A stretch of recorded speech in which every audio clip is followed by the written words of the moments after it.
नमस्कार। आज हम देखेंगे कक्षा 9 हिंदी मीडियम हिंदी विषय क्षितिज भाग 1 से 10वां पाठ है वाक। तो वह लिखा है कवयित्री ललदद्य ने। तो सबसे पहले हम उनका परिचय देखते हैं। कश्मीरी भाषा की लोकप्रिय संत कवयित्री ललदद्य का जन्म सन 1320 के लगभग कश्मीर स्थित पाम्पोर के सिमपुरा गांव में हुआ था। उनके जीवन के बारे में प्रामाणिक जानकारी नहीं मिलती। ललदद्य को लल्लेश्वरी, लला, लल योगेश्वरी, लला रिफा आदि नामों से भी जाना जाता है। उनका देहांत सन 1391 के आसपास माना जाता है। ललदद्य की काव्य शैली को वाक कहा जाता है। वाक यानी क्या? वाणी, शब्द या कथन। और ये जो रचना है यह चार पंक्तियों में बद्ध कश्मीरी शैली की एक गेय रचना है।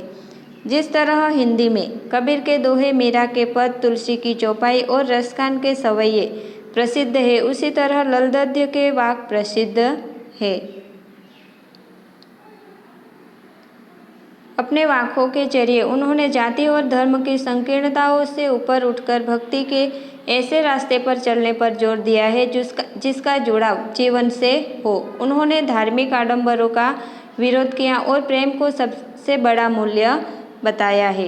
लोक जीवन के तत्वों से प्रेरित ललदद्य की रचनाओं में तत्कालीन पंडिताऊ भाषा, संस्कृत और दरबार के बोझ से दबी फारसी के स्थान पर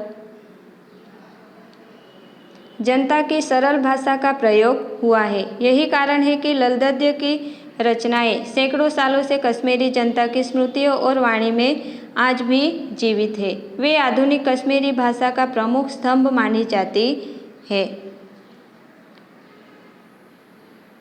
हमने उनका परिचय देखा। अब आगे हम उन्होंने जो वाक में हमें बताया है उसका थोड़ा सा हम सार देखते हैं कि विद्यार्थियों को भक्तकाल की व्यापक जन चेतना और उसके अखिल भारतीय स्वरूप से परिचित कराने के उद्देश्य से यहाँ ललदद्य के 4 वाकों का हिंदी अनुवाद प्रस्तुत किया जा रहा है। पहले वाक में ललदद्य ने ईश्वर प्राप्ति के लिए किए जाने वाले अपने प्रयासों की व्यर्थता की चर्चा की है।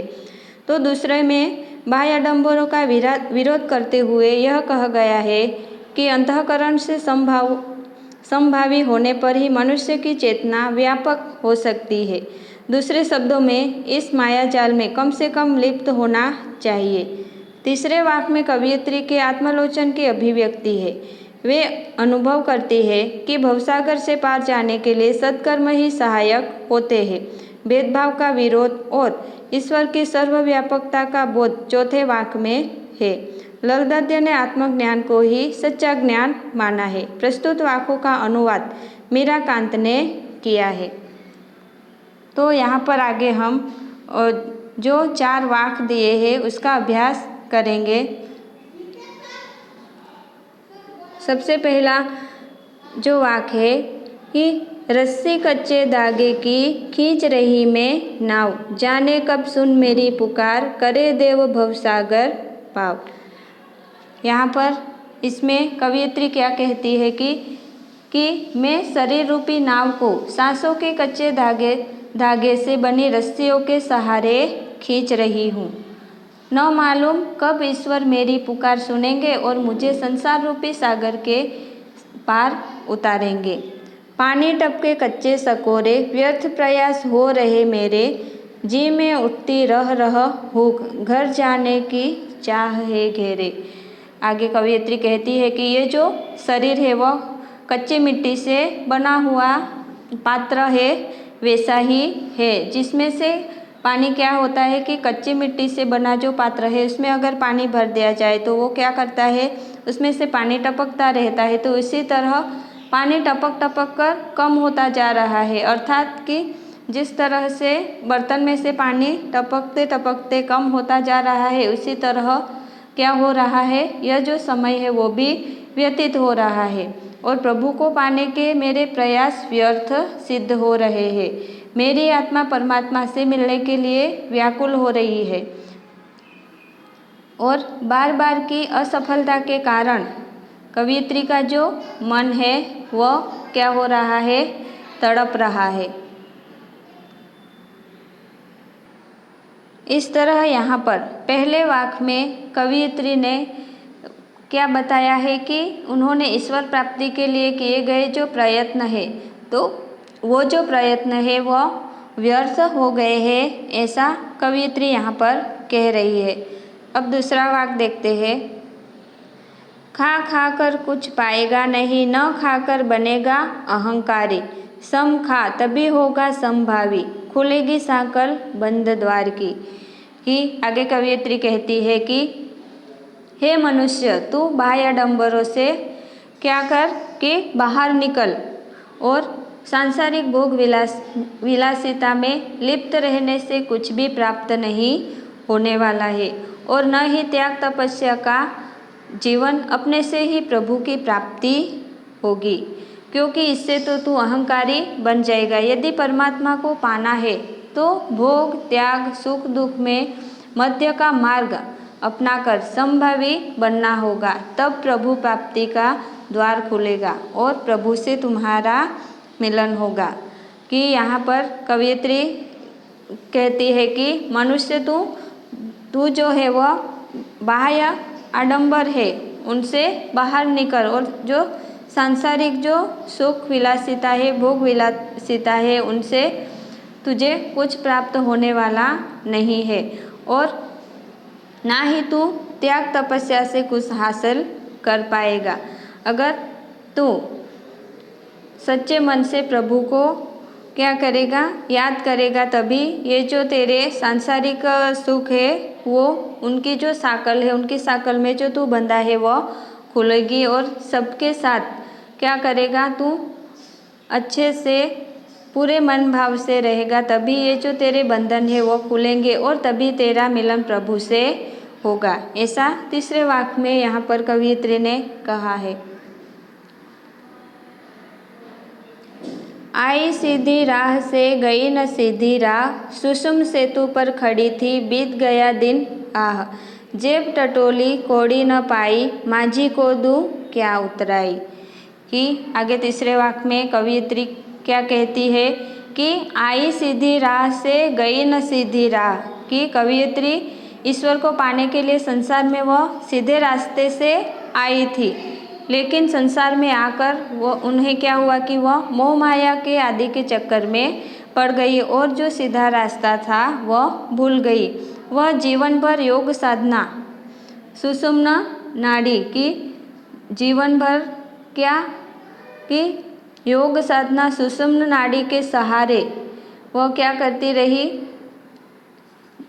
कि ऐसी सुषुम्ना नाड़ी के सहारे कुंडलिनी जागरण में ही लगी रही। इसी तरह देखते देखते क्या हुआ, समय बीत गया। अब मृत्यु की घड़ी निकट आ चुकी है। जब उन्होंने अपने जीवन का लेखा जोखा किया तो पाया कि उनके पास तो कुछ भी नहीं बचा है। भवसागर पार उतारने वाले प्रभु रूपी मांझी, यहाँ पर उन्होंने मांझी को क्या दो उतराई ऐसा कहा है, तो ये भवसागर पार उतारने वाले प्रभु रूपी मांझी को उनके पास उतराई में देने के लिए कुछ भी बचा नहीं है, और मांझी उतराई के रूप में पुण्य कर्म मांगेंगे तो वह क्या देगी ऐसा उन्हें अब लग रहा है। अपनी स्थिति पर उन्हें अब बहुत ही पश्चाताप हो रहा है। इस तरह से तीसरे वाक्य में उन्होंने जो रास्ते से आई थी, संसार में जो कर्म करने के लिए आई थी वो नहीं कर पाई,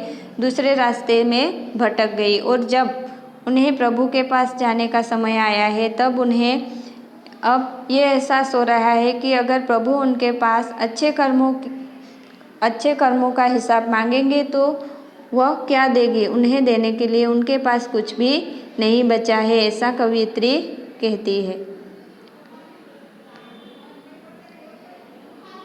थल थल में बसता है शिव ही, भेद न कर क्या हिंदू क्या मुसलमान, ज्ञानी है तो स्वयं को जान, वही है साहिब से पहचान। कि आगे चौथे वाक्य में वो कहती है कि ईश्वर को वह सर्वव्यापी बताती है और वह समस्त जड़ चेतन में उसका वास बताया गया है कि ईश्वर जो है वह समस्त जड़ और चेतन वस्तुओं में वह बसे हुए हैं। वे कहती है कि हे मनुष्य, तू जाति धर्म के आधार पर अपने आप को हिंदू मुसलमान में मत बांट, एक दूसरे को अपना ले। कि वह हिंदू और मुसलमान ऐसे बंटवारा करने के लिए मना करती है और क्या कहती है कि एक दूसरे को अपना लेने के लिए कह रही है। ईश्वर को जानने से पहले तू स्वयं को पहचान। अगर तुम्हें ईश्वर को पहचानना है, ईश्वर को जानना है, तो सबसे पहले तुम्हें अपने आप को पहचानना होगा। आत्मज्ञान के बाद परमात्मा का ज्ञान स्वतः हो जाता है। अगर हम अपने आत्मा को पहचान लेंगे, अपने आत्मज्ञान को प्राप्त कर लेंगे, तो परमात्मा का जो ज्ञान है वह अपने आप ही हो जाता है, ऐसा कवियत्री कहती है।